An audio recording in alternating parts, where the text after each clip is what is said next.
하나님의 뜻으로 말미암아 그리스도 예수의 사도된 바울과 형제 디모데는 고린도에 있는 하나님의 교회와 온 아가야에 있는 모든 성도에게 하나님의 아버지와 주 예수 그리스도로부터 은혜와 평강이 있기를 원하노라.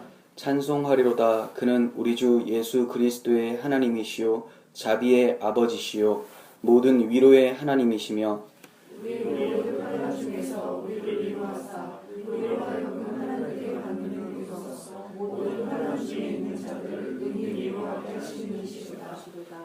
그리스도의 고난이 우리에게 넘친 것 같이 우리가 받는 위로도 그리스도로 말미암아 넘치는도다. 우리가 환난당하는 것도 너희가 위로와 구원을 받게 하려는 것이요 우리가 위로를 받는 것도 너희가 위로를 받게 하려는 것이니 이 위로가 너희 속에 역사하여 우리가 받는 것 같은 고난을 너희도 견디게 하려 합니다. 너희를 위한 우리의 소망이 견고함은 너희가 고난에 참여한 자가 된 것 같이 위로에도 그러할 줄 알미라.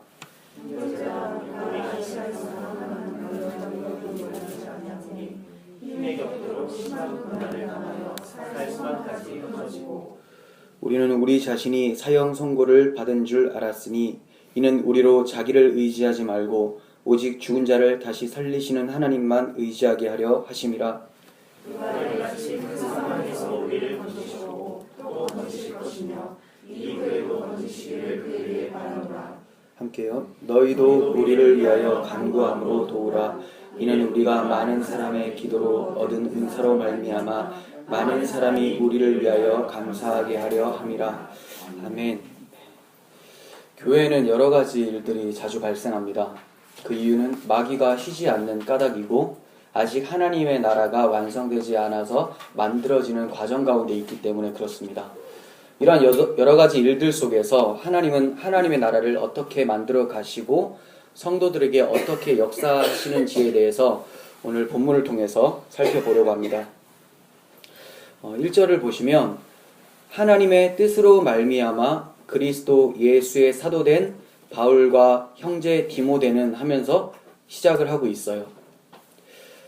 바울은 자신의 사도권이 하나님의 뜻으로부터 온 것이다 이렇게 얘기를 하면서 편지를 시작하고 있어요.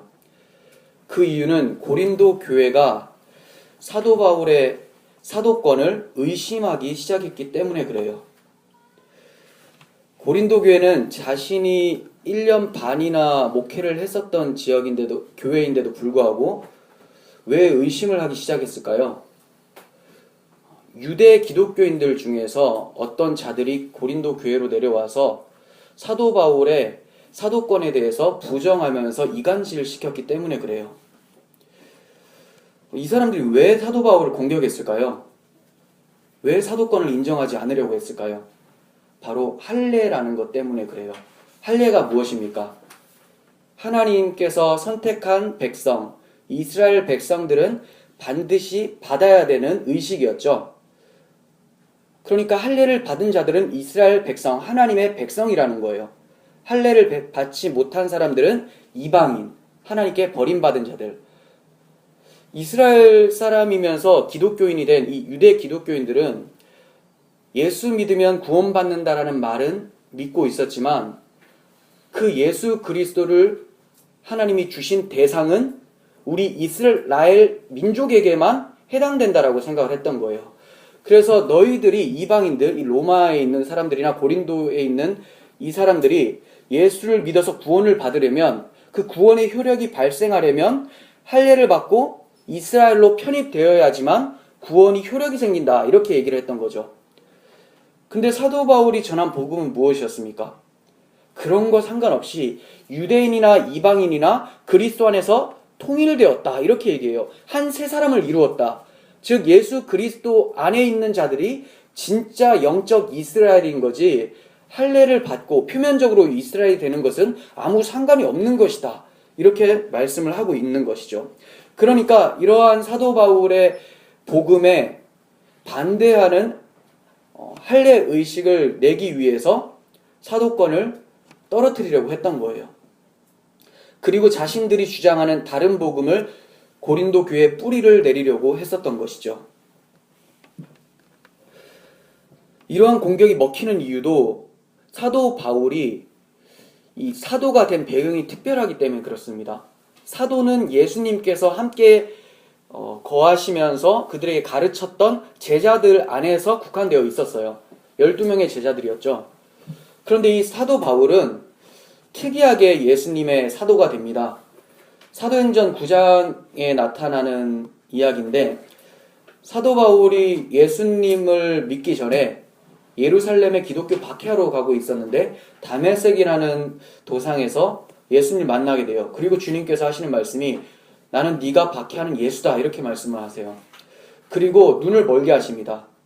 그 후에 예수님의 제자 아나니아라고 하는 사람에게 가서 이 얘기를 하면 눈이 떠질 것이다 이렇게 얘기하세요. 그러면서 주님께서 아나니아에게 찾아가셔서 말씀하시는 게 환상 중에죠. 말씀하시는 게 이 바울이라는 사람은 내가 이방인들과 임금들과 유대인들을 구원하기 위해서 택한 나의 그릇이다 이렇게 말씀을 하세요.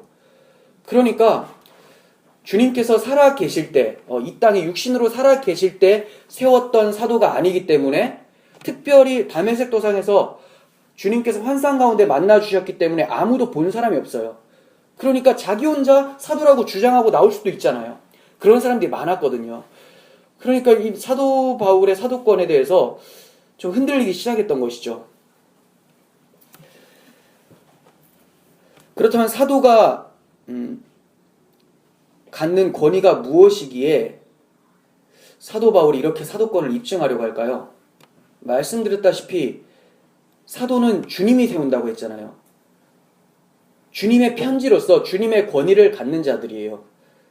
그러니까 사도 바울이 자기의 사도권이 떨어지게 된다면 자기가 아무리 편지를 써도 이걸 주님의 편지로 읽지 못하기 때문에 이 사도권에 대해서는 꼭 지켜야 된다는 생각을 가지고 있었던 것이죠.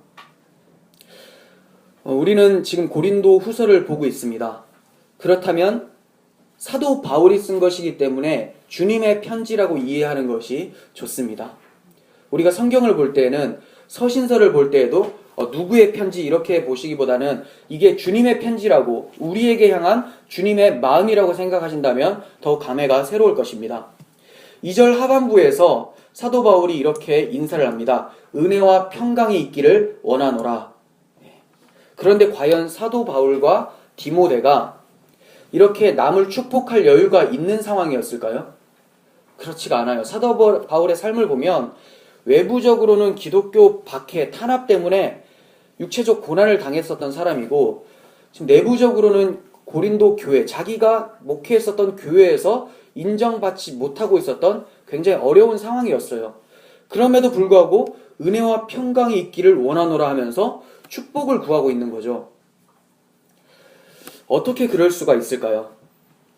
이건 사도 바울이 하나님의 뜻으로 말미암아 사도가 된 하나님께서 세우신 자라는 소명의식이 분명히 있었기 때문에 그렇습니다. 자신들이 어려움에 처했을지라도 하나님의 뜻대로 자신들, 즉 바울과 디모데를 쓰실 거라는 확신이 있었어요. 그리고 고린도 교회가 지금은 어려운 상황이라도 하나님께서 지으신 교회이기 때문에 반드시 하나님께서 회복시켜 주실 거라는 확신을 가지고 있었던 거예요. 물론 표면적으로는 바울이 세운 교회입니다. 그렇지만 바울은 자신이 세운 교회라고 하지 않고 하나님이 세운 교회라고 얘기를 하고 있습니다. 그게 1절 하반부죠. 고린도에 있는 하나님의 교회, 자기의 교회라고 하지 않습니다. 이렇게 자신의 소명의식에 확고한 자는 어떠한 일에든지 자신을 통해 하나님이 하신다라는 확신이 있기 때문에 절망을 하지 않을 수가 있어요. 그 어려운 가운데서도 은혜와 평강이 있을 것이다 라고 축복할 수 있는 자가 된다는 거죠. 우리도 이러한 은혜와 평강이 사도 바울과 같이 있었으면 좋겠어요. 은혜와 평강이 있는 자가 남들에게 축복을 할 수가 있는 것이죠. 3절을 보시면 찬송하리로다 하면서 시작을 하고 있습니다. 바울이 찬송하리로다 하는데 무엇이 주님을 찬송하게 만드는지 세 가지를 통해서 말씀하고 있어요. 첫 번째는 우리 주 예수 그리스도의 하나님, 두 번째는 자비의 하나님, 세 번째는 모든 위로의 하나님. 그런데 이상한 점이 발견되는데 예수 그리스도의 하나님 이렇게 얘기하잖아요. 좀 이상한 느낌 들지 않습니까? 예수 그리스도의 아버지가 더 어울리고 자비의 아버지보다는 자비의 하나님이 맞는 것 같아요. 그런데 바울이 굳이 이거를 바꿔서 쓰고 있다는 거죠. 바울이 일부러 그렇게 쓰고 있다는 것은 에베소서를 통해서도 알 수가 있어요. 에베소서 1장 17절 보시면 우리 주 예수 그리스도의 하나님 영광의 아버지께서 이렇게 말씀을 하고 있습니다. 예수 그리스도의 하나님 영광의 아버지. 바울이 이렇게 표현하고 있는 이유는 하나님이 이제 우리 교회에게 자신에게 아버지가 되었음을 강조하기 위해서예요. 그리고 어떻게 아버지라고 부를 수 있게 되었는가를 설명하기 위해서 예수 그리스도의 하나님 이렇게 표현을 하고 있는 겁니다. 왜냐하면 구약시대에 이런 표현이 있었었죠. 아브라함의 하나님, 이삭의 하나님, 야곱의 하나님. 제가 이 세 분의 이름을 거론하면서 누구의 하나님이라고 한다면 한마디로 무슨 하나님이라고 말씀을 드렸어요? 언약의 하나님이었잖아요. 아브라함에게 했던 언약이 이삭에게 이어지고 이삭에게 했던 하나님의 언약이 야곱에게 이어지고 아브라함, 이삭, 야곱의 하나님은 언약의 하나님이란 거예요. 근데 이 언약의 하나님이 지금 누구의 하나님으로 불려지고 있습니까? 예수 그리스도의 하나님. 즉 하나님께서 구약시대부터 언약을 해주셨던 그 언약이 어디에 성취된다라는 거예요? 예수 그리스도로부터 성취가 된다는 것을 말씀하기 위해서 예수 그리스도의 하나님 이렇게 말씀하는 거죠. 그러니까 예수 그리스도께서 성취하셨기 때문에 우리가 하나님을 아버지라고 부를 수 있게 되었다는 것을 얘기를 하고 있는 거예요. 그래서 예수 그리스도의 하나님이라고만 하지 않고 우리 주 예수 그리스도의 하나님 이렇게 얘기하고 있는 거죠. 예수님의 하나님이라고 해서 반드시 우리의 아버지가 되진 않거든요. 전제가 되려면 그 예수님이 우리 주가 되어야 되는 거예요. 우리가 예수님을 주로 부를 수 있기 때문에 그 예수께서 성취하신 것이 하나님을 아버지라고 부를 수 있는 특권을 허락해 주신 것이죠. 결국 예수 그리스도의 십자가 대속으로 인해 하나님을 아버지라고 부를 수 있게 된 것을 찬송하고 있는 거예요. 우리가 찬송하는 이유도 이와 같은지 한번 돌아봤으면 좋겠습니다. 나는 무엇 때문에 하나님이 좋고 하나님께 감사하게 생각하는 건지, 내가 세속적으로 봤을 때 일이 잘 풀리는 것 같으니까 하나님 감사합니다 이렇게만 고백한다면 사도 바울의 고백과는 너무 다른 표현이죠. 사도 바울은 다른 게 감사한 것이 아니라, 다른 것이 찬송할 제목이 아니라 하나님이 나의 아버지라는 사실, 그리고 그 예수님의 하나님이 나의 아버지, 예수님이 나의 주라는 사실 때문에 찬송하기 시작했던 거예요. 우리의 찬송의 제목도 이와 같았으면 좋겠습니다. 그리고 세 번째로 찬송 받으시기 합당한 이유에 대해서 모든 위로의 하나님 이렇게 얘기하고 있습니다. 3절에서 7절 안에는 위로, 환난, 고난이라는 말이 여러 번 등장을 합니다. 그러니까 지금 바울의 심정이 어떤 상태예요? 고난 중에 있지만 하나님의 위로가 넘쳐나게 흐르고 있다고 표현하고 있는 거예요. 그래서 5절에서 그리스도의 고난이 우리에게 넘친 것 같이 우리가 받는 위로도 그리스도로 말미암아 넘치는도다 이렇게 말하고 있는 거죠. 이 말씀은 자신들이 고난받는 이유가 그리스도의 사람이 되었기 때문에 찬송하는 것이고, 고난만 있는 것이 아니라 고난 중에 위로도 그리스도를 통해서 온다는 것 때문에 찬송하고 있는 거예요. 그러니까 고난과 위로가 다른 사람에게는 임하지 않아도 나에게 임한다는 것은 내가 그리스도의 사람이기 때문에 임하는 것이다. 아, 너무 좋다. 이렇게 얘기하는 거예요. 그리스도의 사람이 되면 고난이 찾아옵니다. 근데 우리가 정말 감사할 수 있는 것은 고난만 주셔도 감사한데 그 가운데서 그것을 이겨낼 수 있는 위로 또한 주신다라는 거예요. 하나님께서 택하셨다면, 주님께서 부르셨다면 그 고난의 터널을 통과하게 된다라는 것을 사도행전 9장에서도 말씀하고 계세요. 사도 바울이 사도로 부르심을 받을 때 아까 말씀드린 아나니아에게 얘기하실 때의 장면인데 이렇게 말씀합니다. 15절, 9장 15절, 주께서 이르시되 가라, 이 사람은 사도 바울이죠. 내 이름을 이방인과 임금들과 이스라엘 자손들에게 전하기 위하여 택한 나의 그릇이다. 그가 내 이름을 위하여 얼마나 고난을 받아야 할 것을 내가 그에게 보이리라. 예, 사도로 택했는데 그 특징이 뭐냐? 그가 고난받는다라는 것을 보여줄 것이다. 이렇게 말씀하세요.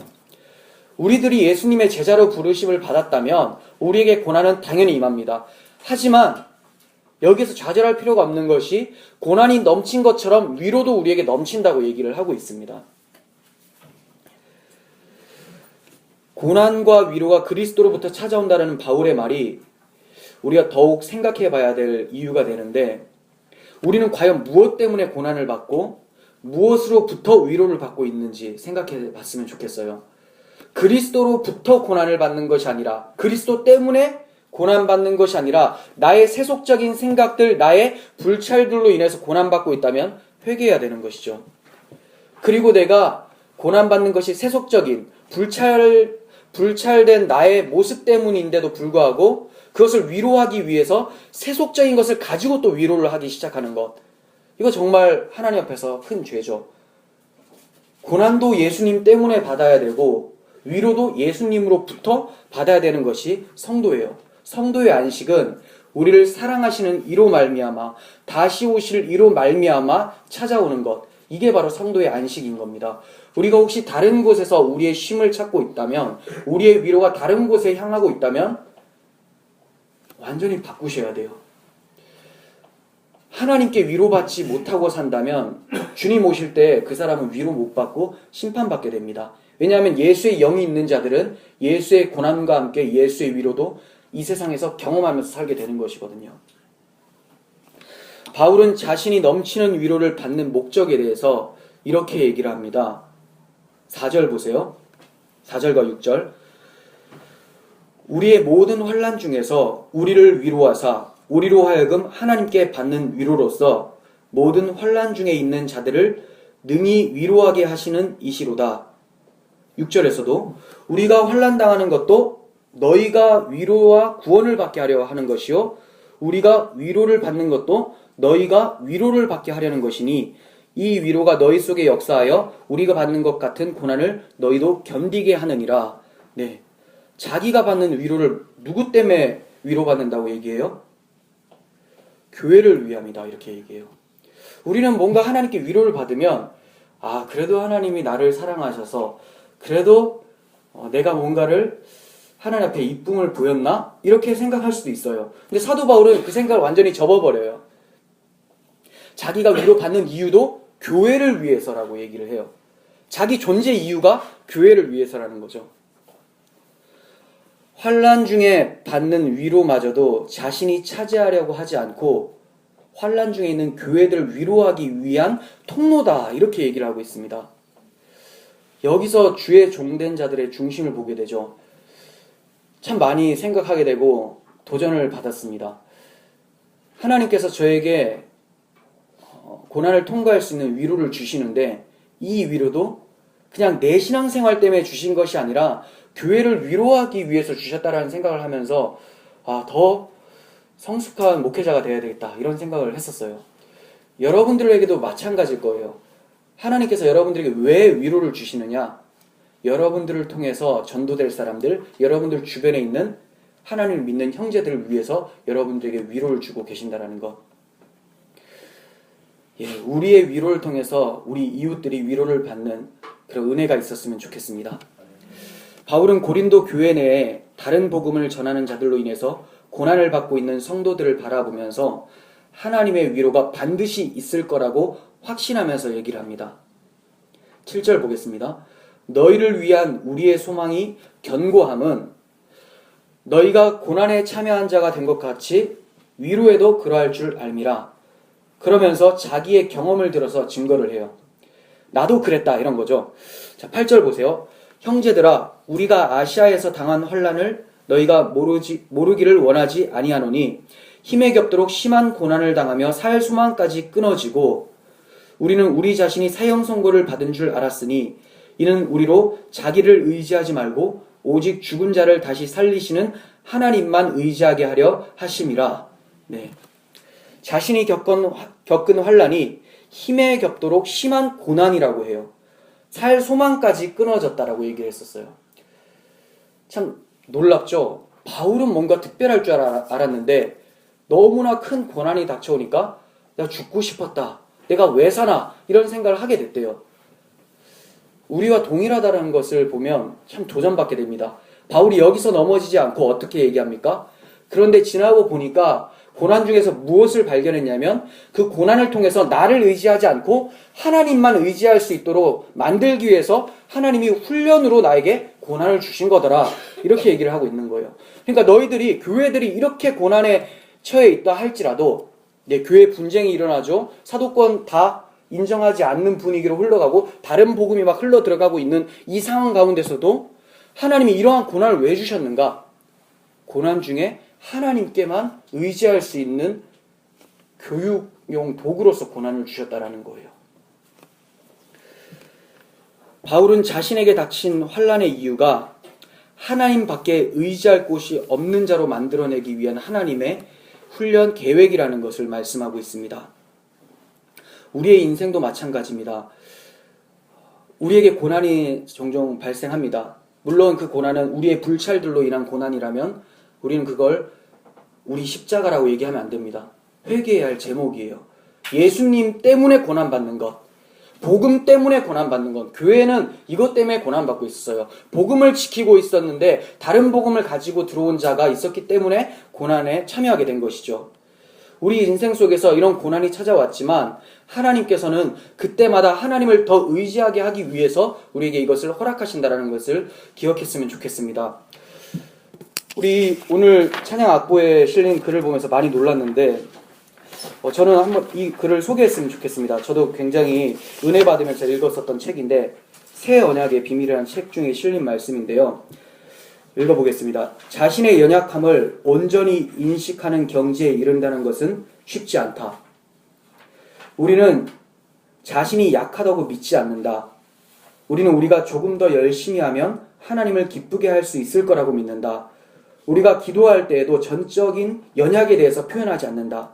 우리는 대부분 하나님께서 우리에게 힘을 주셔서 강하게 하시고 우리에게 부족한 것을 채우시도록 기도를 한다. 그러나 바울의 교훈은 우리가 전적으로 연약할 때 오직 그의 생명이 우리 안에서 드러난다고 말하고 있다.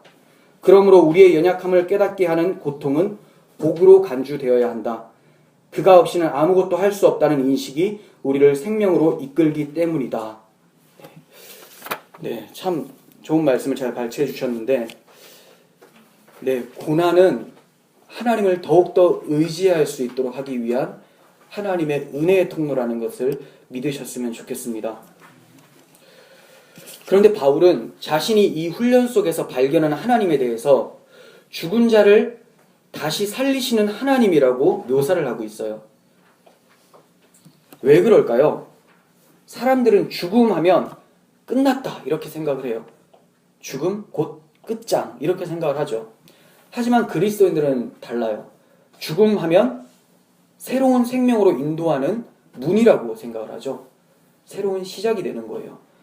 그리스도인은 죽어도 새 몸으로 주님을 만나게 되니까 끝이 아니라 시작이 되는 것입니다. 그리스도인들이 느끼는 가장 끔찍한 죽음은 육체적 죽음이 아닙니다. 하나님을 알지 못하는 상태를 가장 끔찍한 죽음이라고 얘기를 해요. 그래서 하나님은 그러한 죽음으로부터 십자가를 통해서 바울을 건지신 것이고 지금도 고난이라는 도구를 사용해서 자신을 의지하게 되는 끔찍한 죽음으로부터 계속해서 건져내고 계시는 거예요. 이 점을 10절이 증거를 하고 있습니다. 그가 이같이 큰 사망에서 우리를 건지셨고 또 건지실 것이며 이후에도 건지시기를 그에게 바라노라. 사망인데 큰 사망이래요. 그냥 사망이라면 우리 육신의 죽음이라고 생각할까봐 큰 사망이라고 얘기를 해요. 기독교인에게 큰 사망이 뭡니까? 가장 끔찍한 죽음이 뭐라고 말씀드렸어요? 영적인 죽음이죠. 하나님을 알지 못하는 것. 영혼의 사망입니다. 그러니까 여기에서 건지심은 육신의 목숨을 건지심이 아니라 우리의 영혼을 건지시는 것을 말씀하고 있는 거예요. 그런데 건지신 것으로 끝나는 것이 아니라 건지실 것이고 건지고 계신다라는 것을 과거, 미래, 현재의 건지심이 있다는 것을 말씀하고 있어요. 언제 건지셨어요? 십자가를 통해서 영혼이 구원을 받았죠. 그리고 언제 건지실 겁니까? 주님 다시 오실 날에 완전히 건지시죠. 그럼 그 가운데 있는 삶도 하나님이 계속 건져내신다라는 거예요. 그래서 이후에도 건지시기를 그에게 바라노라라고 하는 것은 주님의 십자가와 재림 사이의 삶 또한 주님은 계속 우리를 건져내신다. 무엇으로부터? 자기만 의지하고 있는 죽은 상태, 이 큰 사망으로부터 계속 건져내신다라는 겁니다. 이것이 우리에게 큰 위로가 되는 거죠. 우리 자신을 의지하는 죽음의 상태로 내버려 두지 않으시는 하나님. 이것이 우리들에게 위로가 되십니까? 하나님만 바라보도록 건지신다니까 좀 기분 나빠하는 사람들이 있을 수가 있어요. 하나님만 의지하도록 건진다. 왜 나는 의지하지 못하게 하시느냐? 예, 그게 바로 죽은 자라는 증거죠. 왜냐하면 살아있는 자는, 건져진 자는 하나님만 의지하는 것을 기쁘게 생각하는데 왜 하나님만 의지해야 되냐? 나도 세상의 것도 좀 의지하고 내 힘도 좀 의지하면 안 되겠느냐? 이런 생각이 찾아온다면 이거는 아직까지 큰 사망에 처해 있는 자라고 볼 수밖에 없습니다. 큰 사망에서 건지신 위로의 하나님을 찬양할 수 있는 우리들이 되었으면 좋겠어요. 우리들의 위로가 다른 것이 아니라 주님이 나를 하나님을 아버지라고 부를 수 있는 자로 만들어내셨구나. 이거 자체에 큰 위로가 있었으면 좋겠습니다. 교회 성도들은 이것만이 위로예요. 우리가 여기 나와서 막 눈물 흘리면서 위로함을 받는 것은 우리가 병이 걸렸는데 나아서 위로함을 받는 것이 아니라 진짜 병 걸렸었는데, 죽을 병, 하나님을 알지 못하는 병 걸린 자였는데, 주님 오실 날의 심판의 대상자였는데 아버지의 아들이 되었다라는 사실 때문에 눈물 흘리며 위로받는 거거든요. 근데 너무나 다른 것에 위로를 받으면서 마치 교회에서 많이 울죠. 그럼 또 목사는 그걸 보고 은혜 받아서 우는 줄 아는데 그 내용이 아주 더러워요. 그 은혜 받아서 우는 게 아니라 내 생활 형편에서 뭔가 내가 생각하는 것에 딱 들어맞으니까 그것 때문에 막 감사해서 울거든요. 그것도 감사의 제목이 될 수가 있어요. 근데 핵심적인 건 다 빼먹고 그런 세속적인 것 때문에만 우리가 운다면 하나님 얼마나 그 눈물을 가증스럽게 보시겠습니까? 예수를 죽이시면서 살리신 이유가 큰 사망으로부터 건진 건데 그냥 세상 형편에서 건진 것이라고 생각하면 십자가가 얼마나 쓸모없게 보여지겠습니까? 그래서 사도 바울은 하나님께서 자기를 건지신다고 할 때 육신으로부터 건진다고 생각 안 합니다. 나 죽을 수 있다 이렇게 생각해요. 그래서 내가 지금 이제 전도하러 나아가는데 내가 죽을 수도 있다. 그렇지만 나는 나아간다. 이렇게 사도행전에서 얘기하는 것을 보게 돼요. 물론 사명이 남아있다면 절대 죽지 않죠. 하나님께서 이 땅에 살려두신 목적이 있잖아요. 그걸 다 이루지 못했다면 절대 죽지 않습니다. 디모데후서 1장 12절 세 번역으로 보겠습니다. 그러므로 나는 이런 고난을 당하면서도 부끄러워하지 않습니다. 나는 내가 믿어온 분을 잘 알고 있고 내가 맡은 것을 그분이 그날까지 지켜주실 수 있음을 확신합니다. 네, 반드시 자기의 사명을 다하고 죽는다라는 것을 알고 있어요. 그런데 자기의 목숨이 언제든지 하나님이 가져가실 수 있다는 것을 믿고 영혼은 이미 건지셨고 건지시고 앞으로도 건지실 거라는 그 믿음 때문에 위로를 받고 있는 거예요. 바울은 마지막으로 하나님께서 건지실 때 사용하는 도구에 대해서 얘기를 하고 있습니다. 제가 원래 이 11절은 좀 연관이 없는 것 같아서 빼려고 했다가 묵상을 해보니까 가장 중요한 건데 크게 실수를 할 뻔했어요. 하나님이 건지실 때 사용하는 도구가 뭐냐? 11절 너희도 우리를 위하여 간구함으로 도우라. 이는 우리가 많은 사람의 기도로 얻은 은사로 말미암아 많은 사람이 우리를 위하여 감사하게 하려 함이라. 예, 무엇으로 사용하신다고요? 기도라는 거예요. 많은 사람의 기도로 사도 바울이 그리고 그 제자들이 여러 가지 은사를 받게 돼요. 그 은사들로 인해서 더 많은 사람들이 섬김을 받고 유익을 받으니까 감사하게 되는 것이죠. 이게 바로 기도로부터 나온다고 얘기를 합니다. 그래서 기도의 능력을 발휘해서 자신을 도와달라고 얘기를 하고 있어요. 그 기도의 능력으로 자신들이 은사를 받게 되고 그 받은 은사를 통해서 교회가 감사하게 된다는 거죠.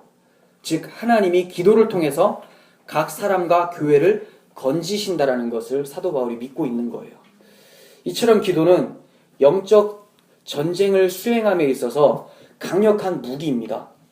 주님께서도 잡히시는 밤에 기도에 대해서 이렇게 말씀하세요. 요한복음 16장 24절 지금까지 너희가 내 이름으로 아무것도 구하지 아니하였으나 구하라 그리하면 받으리니 너희 기쁨이 충만하리라. 네. 여기 또 받는다고 하면 너무 세속적인 걸 생각하는데 이게 문장 해석 능력이 떨어지는 것 같아요. 문장이 어떻게 나와 있습니까? 받으리니 기쁨이 충만하리라. 예, 기쁨 가운데 감당할 수 있는 능력이 생긴다는 건데 다른 게 아닙니다. 기도를 하나님의 권세가 주어지는 통로라고 주님께서 얘기해주고 계세요. 에스겔서를 통해서도 기도에 대해서 말씀을 하시는데 에스겔서 36장 36절 7절까지 보겠습니다. 너희 사방에 남은 이방 사람이 나 여호와가 무너진 곳을 건축하며 황폐한 자리에 심은 줄 알리라. 나 여호와가 말하였으니 이루리라. 자, 주님께서 황폐한 것을 세우고 이루겠다라고 말씀하세요. 당신이 말했으니까. 그런데 조건이 있어요. 주 여호와께서 이같이 말씀하셨느니라. 그래도 이스라엘 족속이 이같이 자기들에게 이루어 주기를 내게 구하여야 할지라. 내가 그들의 수요를 양떼같이 많아지게 하되. 네, 내가 말했기 때문에 내가 반드시 이루어 줄 건데 너희들은 그래도 기도해야 된다. 왜요? 하나님이 일하실 때 기도를 통해서 일하신다고 말씀하고 계시는 거예요. 다른 번역으로 보겠습니다. 바른 성경인데 36절 하반부만 보겠습니다. 나 여호와가 말했으니 실행할 것이다. 자, 37절 주 여호와가 이같이 말한다. 이것도 이스라엘 족속이 내게 구해야만 내가 그들에게 행할 것이니. 구해야지 행한대요. 그러면 무슨 말이에요? 여러분들이 안 구하면 하나님의 일이 안 된다는 겁니까? 아니요. 하나님의 백성이 아니라는 거죠. 이거 무서운 말이죠. 하나님은 반드시 그 일을 행하실 텐데 기도를 통해서 행한대요. 그러면 기도가 나오게끔 만드신다라는 거죠. 근데 내가 안 하고 있어요. 그럼 나는 하나님의 백성이 아니라는 게 되는 거죠. 우리의 의지와 하나님의 주권이 같이 확 들어가게 되는 거죠. 우리는 기도를 하려고 노력해야 되고 해놓고도 하나님 나 기도 잘하니까 좋죠. 하나님 만족하십니까가 아니라 기도할 수 없는 자인데 하나님이 나를 기도에 동참시켜서 당신의 크고 놀라운 일을 이루시게 하시는구나. 여기에 대해서 감사하며 찬송하게 되죠. 그러니까 기도하면서 하나님께 하나님 나 잘했죠 하면서 뭔가 보상을 받으려고 하는 것이 아니라 기도할수록 더 감사가 넘치는 거예요. 내가 1시간을 기도했네? 내가 어떻게 기도하지? 2시간 해놓고 또 더 놀라는 거예요. 이거 어떻게 계속 기도할까? 하나님의 일하심이구나. 여러분들이 기도의 무릎 가운데 있다면 하나님의 큰 일을 행하시는 주인공으로서 등장하고 있다는 것을 믿으셨으면 좋겠어요. 우리는 그런 자가 절대로 될 수가 없는데 하나님이 그렇게 세워주신다는 거예요. 빌립보서 1장 3절과 4절에서는 바울이 기도하는 사람이라고 얘기를 합니다.